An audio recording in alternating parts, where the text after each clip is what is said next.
Hey, a message from the Queen. So I wanted to talk about strange occurrences. Have you ever had or experienced strange occurrences, especially when you were a child? I know I have had many strange occurrences, but it not only just like maybe dreams or visions or apparitions, but actually in the 3D. I've had to say I know of two clear ones.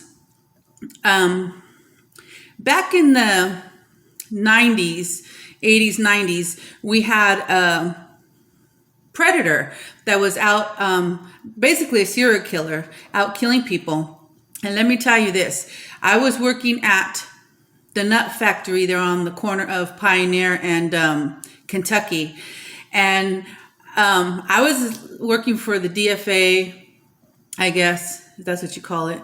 And I was coming home and I was driving my mom at the time, her Impala station wagon. This thing had been to hell and more and back.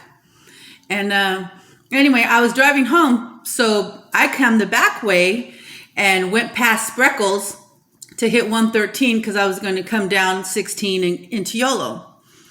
And it wasn't a clear light. It wasn't a clear night. So I had rolled, that little stop. I stopped, looked both ways, and didn't see nothing, and I cut out. Before I knew it, all I seen was these lights behind me. Gee, they were on my ass so bad that the lights were blinding me, and I was like, what? So I would slow down, and they just got like closer, so then I would speed up, and they were just, I was like, what? Like I thought maybe they wanted to pass me, so I'm slowing down, but they wouldn't come around.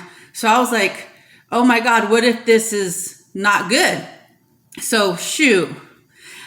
I invoked my Daisy Duke and I floored it. I had the station wagon going 113 and my mom was still, it's 1976, so it was nothing electric about this car, right? This is where I could kill the lights and be creeper, right? I killed the lights. I took that corner on 16.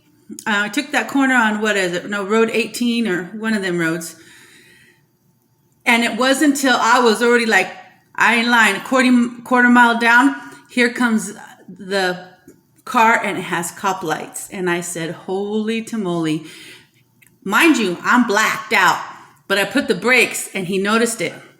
Because when I said, okay, it's a cop. So I pulled over and I had my lights on and he comes and he approaches the side of the car. And I was so pissed. I was like 19. I'm, like 18, 19. I was pissed because how dare you scare the shit out of me if you were trying to, pull me over. So I rolled down the window and I said rudely, as an 18 or 19-year-old does, and I said, what's your name and what's your badge number? And I looked and I said, and I looked at his badge name and I repeated it. And then I looked at his number and I was like, okay. But you know what was missing? There was something missing. So anyway, he said, and he was like in shock that I would even like bark at him. And he said, where are you headed? I said, I'm going home to YOLO. And he goes, okay, go ahead.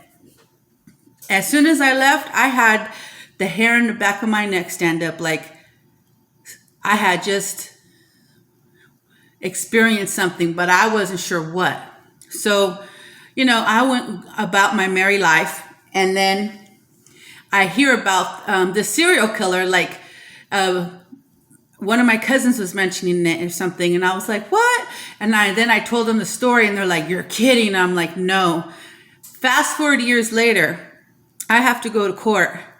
And I walk in, and I don't care what anybody has to say. My intuition says that is him. That person was a head person in the court.